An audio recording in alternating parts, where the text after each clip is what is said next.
Okay, so the purpose of this video is to go over both the forecasting and the fixed date charts in Mingle. The reason that I'm going to do both is because they're very, very similar and because setting them up is very similar, so it's easier to just do them at the same time. They are both built on the daily history chart, so if you have not watched the video for how to do a basic daily history chart, I would recommend watching that video first and then coming back to this one. So with that, I'll just kind of jump right in. To start, I always like to point out this is I would say, the most helpful page on our documentation. I reference it very often. It is the macro reference page. You can find it on the side if you just do a search for macro. Right here, under Mingle Reporting Macros and Mequel, it's the second link, macro reference. I reference this page all the time, even after years of working with Mingle. It's just really easy to forget how certain charts are different from each other, especially since some of them are very similar. And this will tell you in a quick and easy way and just remind you of which parameters you need and which things apply to which charts. So I would always recommend having this open and available to you whenever you're building a macro. So let's get started. So again, this is built on the daily history chart. I'll just show really quickly. This is a rendition of the daily history chart. This is what it usually looks like. We did that in the last video. So the forecasting chart is the first one I'm going to look at today. And this is a quick preview of what that's going to look like. Let's go ahead and take a look at my project. So the forecasting chart answers the question, when are we going to be done? It tells you with the current scope, when will we be completed, which is what that means by no scope change. When will we be completed with our work if there's no change in scope? What if the scope increases by 50%? Then when will we be finished? And what if it goes up by 150%? Then when will we be finished? This is a really good chart to have for projects that have a tendency to include more features and then more features and then more features. And you're looking at this pile of work and you're saying, we're not going to be done by our due date. So you can use this macro to show whoever's in charge of adding additional features, this is great. We would love to add these new features. However, it's going to increase our timeline by X amount. If you're comfortable with that, then yes, let's go ahead and add the extra work. So that's a good conversation starter. You can see here that this is the story points along the y-axis. This is the total number of story points for a given group of cards. And once I get into the actual code, it'll make a little bit more sense. But this is the number of story points, and then this is the date, and this is our timeline. And it is just showing me how many stories or how many story points have we completed so far. How many, the orange is the completed, the blue is all stories. So how many have we completed so far? How many have we created? And then when those two come together, that's when we'll be finished. When all of the cards are done, when all the story points are completed. Now this does not include items in the backlog. And I'll just go ahead and open up this chart. And I'm going to show you this chart, and then we're going to build one together. So you can see here, if you remember in the daily history chart, that we have chart level conditions and chart level information. All of this is chart level, and then we have individual series. Those are the lines that are on the actual chart. So we have all of our chart level information here and all of our series level information here. So we're going to be looking at the sum of the story points. We could do other aggregates. We could sum any numerical number. It could be hours, it could be days, whatever you're using. Most people use story points, so that's what I'm using here. We could also do a count. Like instead of this, I'll just copy this really quick. We could do count star, and that will count all of the cards. But I always feel like story points is a more accurate representation of the actual work that's being done. Next, we have to set a start and an end date. This just gives the x-axis something to calculate. When should it start calculating and when should it complete calculations? You want to keep this relatively small. You don't want it to go on for years and years. I would argue you want it to be as small as possible. So the smallest scope as possible for your x-axis because it is a daily history chart, and every time you make a change, it's going to have to go through every card and find the history and render that in order to render the chart. So it can take, it should only take a couple of seconds. For really long periods of time, it can take a minute. You don't want it to take any longer than that. You don't want to be sitting there waiting for your chart to render. So I would say make that as small as possible.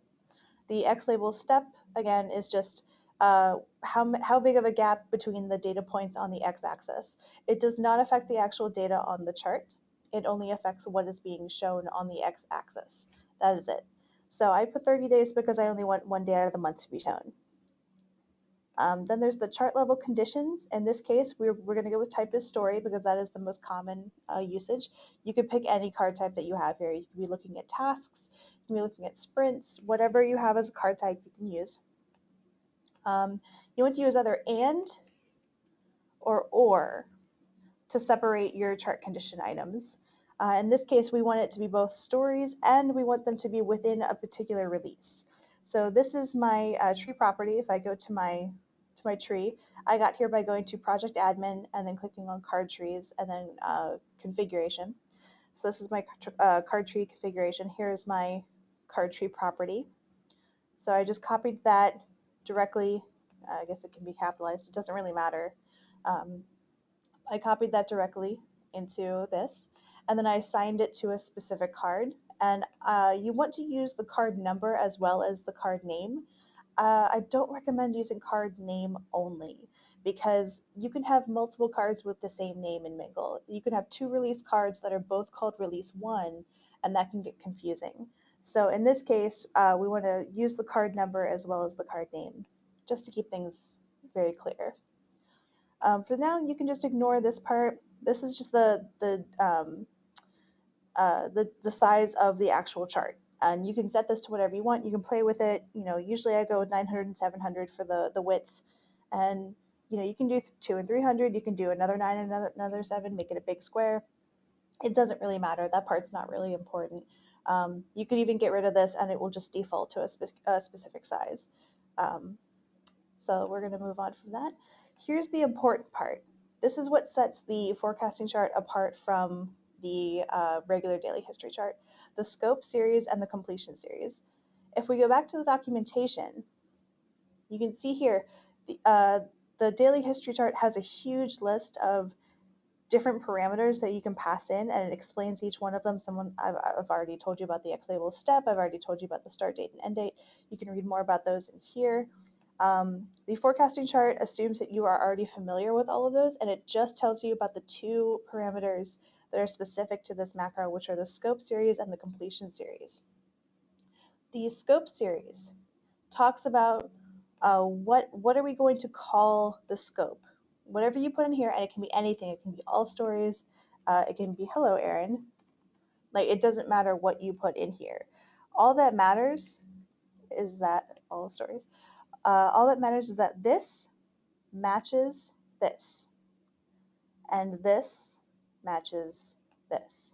So whatever you type in for scope stories must match the label for your scope series. And what I mean by scope is what cards do you want to be included in the all. When you're saying all cards, when you're saying how do I compare the all cards to the completed cards, do you want to include the backlog? Do you want to include everything that's greater than the backlog? That's what I would recommend. That's what we recommend, is to not include the backlog. You want to get a calculation of how many cards are currently in play, and maybe you want to get really specific. Maybe you want to say status equals in dev and status, or I guess it would be or status equals in testing, or status equals, let's say, ready for a sign off. So let's say those are my very specific statuses that I want to track. I want to track only the cards that are in those statuses. But we're going to just stick with status is greater than backlog for now, because this is a pretty simple project. I can actually show you the card map. This is, that's the whole thing. I don't even have a ready for sign off column. So in this particular case, we're just keeping it simple. So whatever you want to be considered in your scope, that's the condition that you'd put here. You don't need to worry about repeating yourself. We've already got typist story, so you don't need to put typist story there.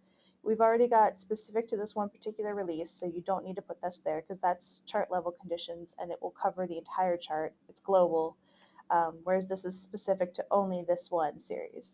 So in this case, I want all of my stories to be counted, but I only want the ones that have been played, and I set the color to blue. You can set this to a hexadecimal or we have things like lemon chiffon. I'm pretty sure we have like misty rose. You can get as fancy as you want. So completion series is the same as scope series, except it's what is considered done. So I could name this finished stories. I could name it done stories. It doesn't matter. I just have to copy directly whatever I put in there. Copy that right there. As long as the label for this matches this, then we are good. So in this case, if I go back to my my card wall, my completion is called done. It might be called accepted, it might be called deployed or production. Whatever you consider to be done, that's what you want to use in this completion series. So I'm setting status to done. I've double checked to make sure that this matches what this says, and I've given it a color, in this case orange. So I'm just going to cancel this since I've already got the charts. And this is my rendering of the chart. So again, we've got our all stories down here in the blue. So this is everything, all the story points for everything that's currently in play. That's everything that's not in the backlog. So all of these story points, all of these, and all of these as well. And then the done is just the orange ones. That's all the story points that are in here. As you can see, it says 19 points here. If we go back, 19 points there. So it does match. You can always double check by creating a card wall with the exact filters that you're using. So now let's build one right in front of you so you can see how it's done. I'm going to click on the daily history chart. You can see it's the little line chart with the calendar on it. And I'm going to put in a numeric property name that I want to use as my aggregate. Again, I could use count if I want to count up all the different cards. I can use sum. It could be hours. It could be days. It could be anything that's a numeric property. So we're going to stick with story points. Pick a start date. I'm just going to say May 1st, 2016. End date. Let's go to the end of the year. Let's say December 1st, or let's say just December 31st, 2016. And then I want to make sure that I use this blue button to add additional parameters. I want to use the X label step and put in 30 days because I don't want that X axis to be really crowded. I just want one data point, or sorry, not data point, one label for the X axis per month. It does not affect the data. So then for my chart level conditions, I'm going to put type equals story. And then let's say yes, I want to add, again, going back to my tree, I want to add this tree property, and release is equal to, and then I had that card number 47, release number 1. So that is just limiting the scope of this chart to the stories for one particular release. And then I need to click on this blue button again, this blue plus sign, which if you hover over it, it has a plus. I need to add the scope series, and I need to add the completion series. You'll also see this target release date. Don't worry about that for this chart. That will be introduced in the next chart, which I will show you. That's the fixed date chart. So scope series, I can put literally anything. So I'm going to put hello. And completion series, I'm going to put totally done. So when I go down here into the series level, the series level conditions, I don't need to put the card type again because I already put it up here. So in this case, I'm just going to put status is greater than backlog because I want to include everything that has been played so far. I'm going to copy what I put for the scope series and paste that into the label area. That way I don't mess up. There's no change in syntax. There's no change in capitalization. There's no change in typos or errors. It has to be exact. And then I come down to the second series level, and I'm going to say status equals done. Again, I'm going to copy whatever I put into this completion series, paste it into the label.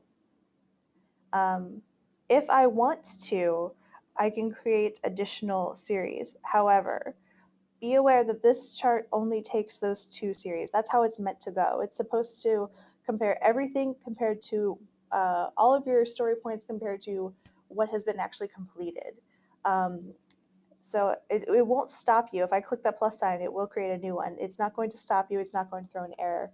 But for this chart to make sense, we only want these 2 series levels. Yeah. So now I'm going to click preview. This is what I should get. Your daily history chart will display upon saving. It will not render live, but this means that there are no errors.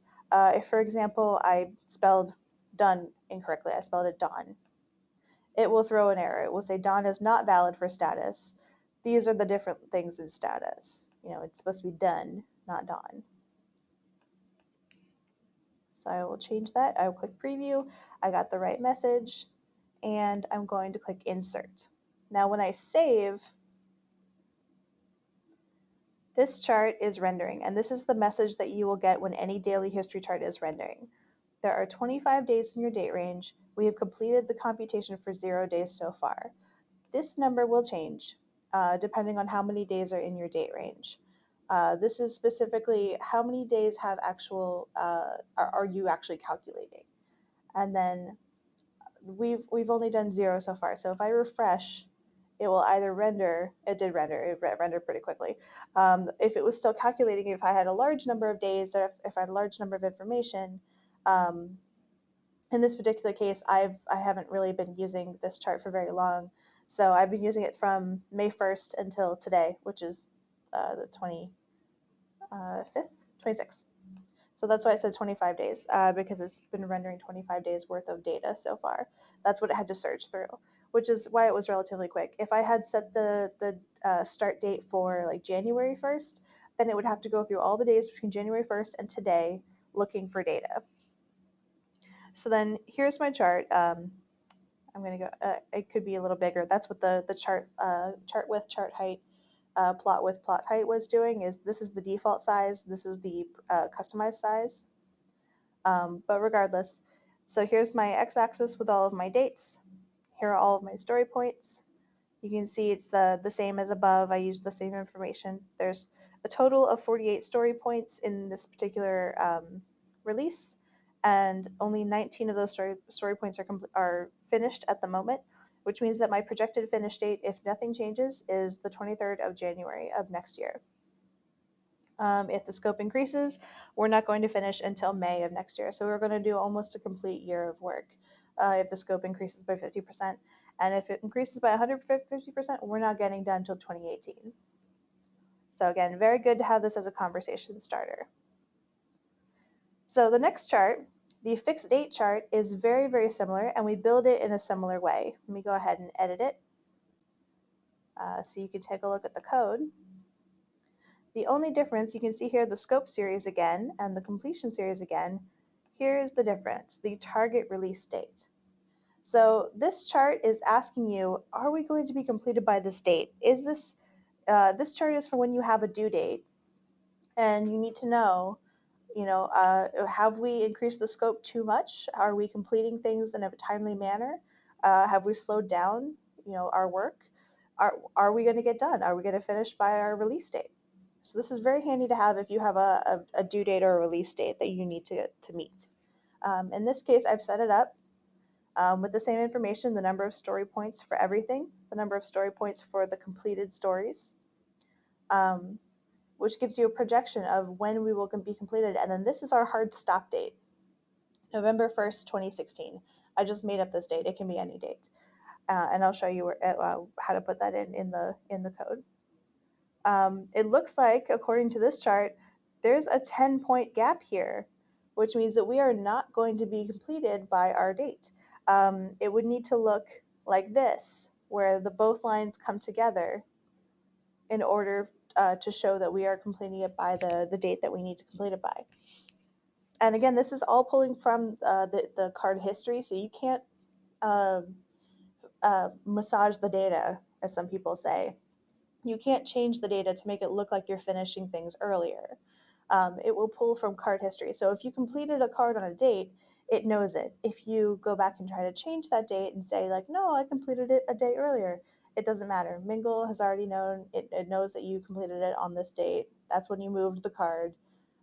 If you forgot to move your card until the next day, then that's a problem. So you really need to have very good discipline, and when you finish a card, you need to move it in order for this chart to really work.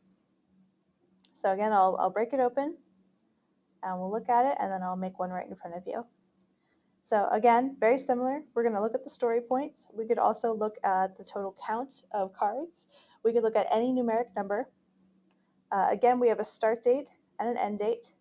When this chart calculates, it will calculate from the beginning of the start date until today, the actual day. So you want to think about that so you can keep your scope pretty small. The chart conditions, again, these are the global conditions.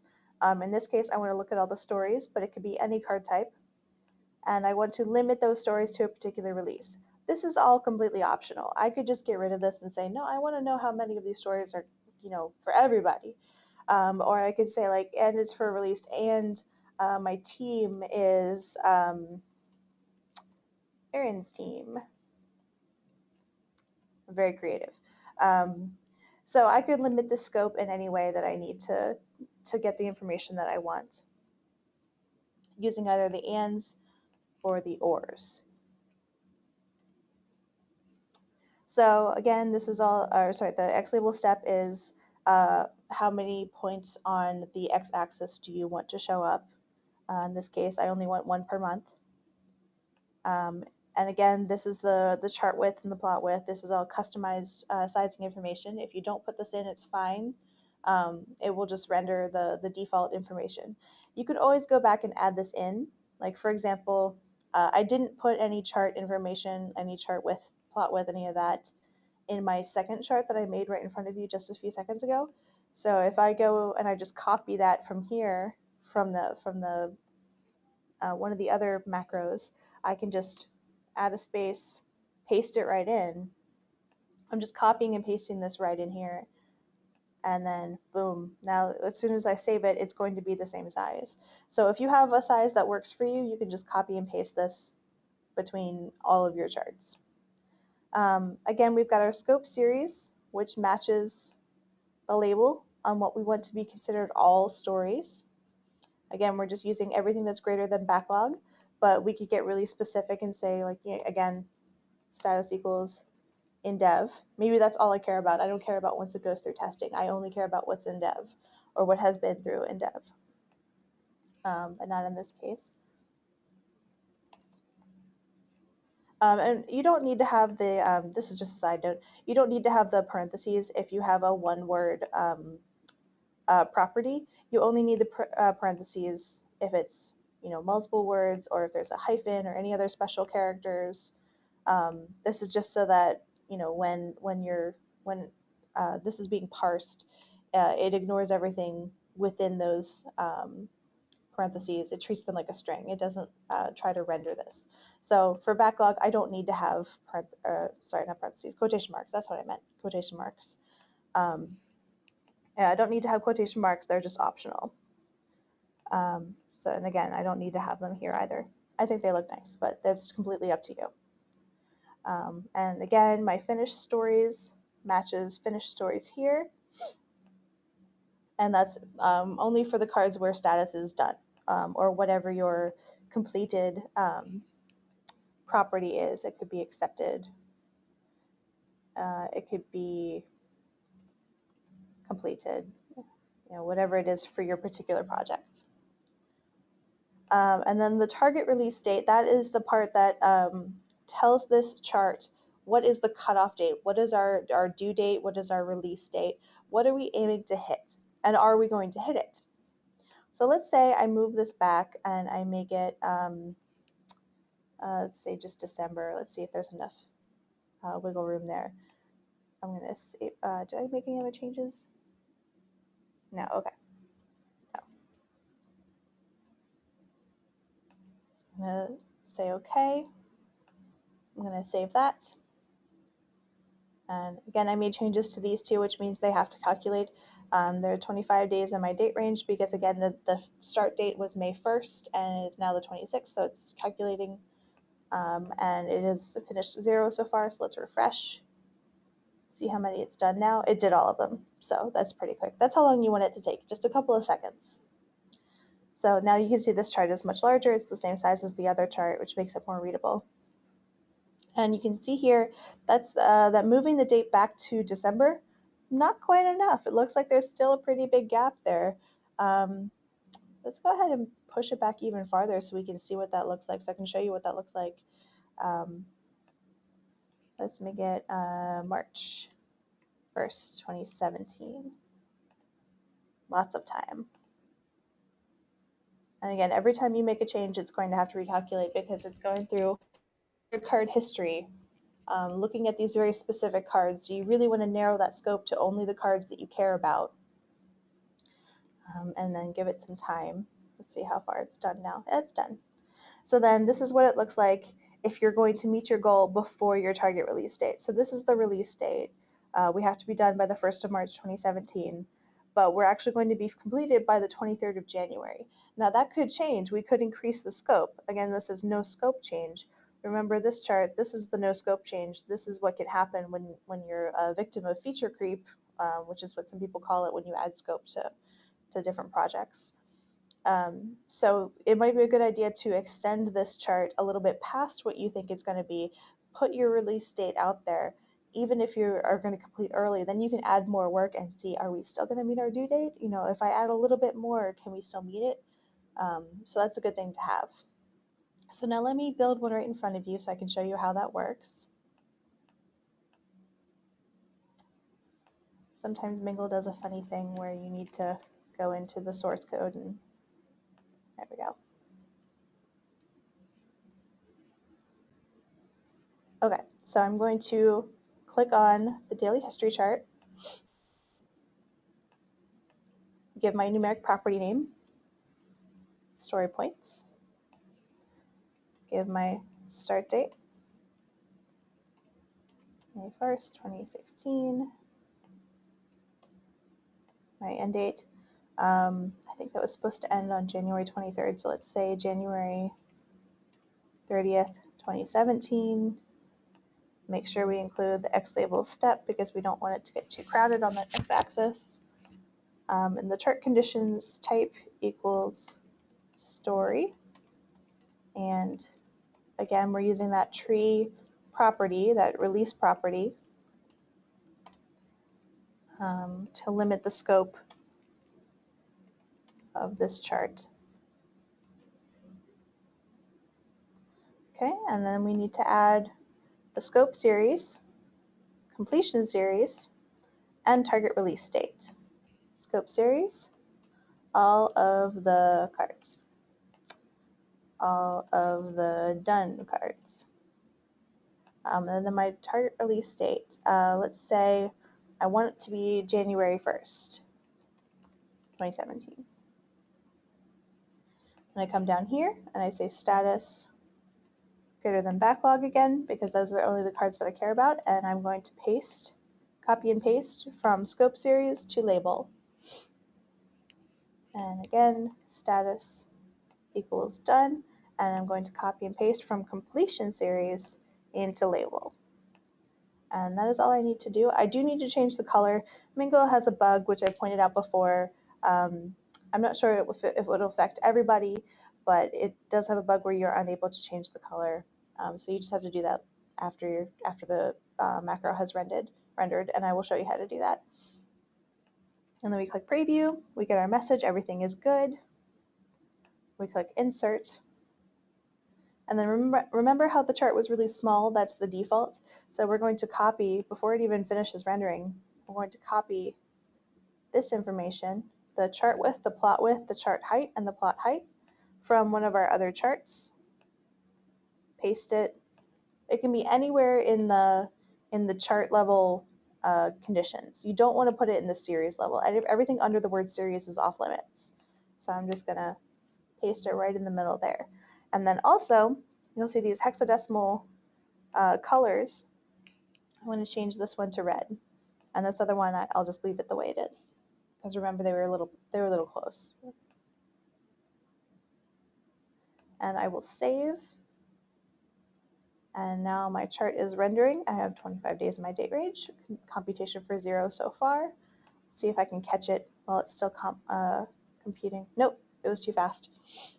But usually it says 0 computed so far, it will change and it will increase depending on how quickly your macro is rendering. So here's my chart. Here are all my story points. Here are my completed story points. It looks like we're pretty close. It looks like if we just work a little bit harder, push a few more stories to done a little bit faster, or reduce the amount of work that we're doing. Maybe we don't need to complete all these different stories. Maybe we can drop 1 or 2 of them because it's very, very close. This is our due date line, our release date, and then this is how far we are. We're just a couple of story points over. So again, from the previous chart, you can see that we actually finished on January 23rd. So if we want to complete on time, we need to do something with 3 of those story points, either finish them or get rid of them. And again, here's all of the cards and all of the done cards, because it doesn't matter what you put here as long as you put it in the same. So I believe that is it. Let me just double check the 2 charts to see if there's anything else in here that I missed. You can add a Y title, you can add an X title. If you don't want it to say some story points, you can change it to the word estimate. That might look a little bit nicer. Again, it doesn't matter what you put as long as it's whatever the completed status is for you. So in this case, it's closed in this example. And that's an example of a more worked on project. And again, this is only including the parameters that are specific to this chart. If you need the other parameters, those would be under the daily history chart. And I believe that's everything. So if you have any questions at all, please don't hesitate to contact us at support@thoughtworks.com. This is Erin Steiner signing off.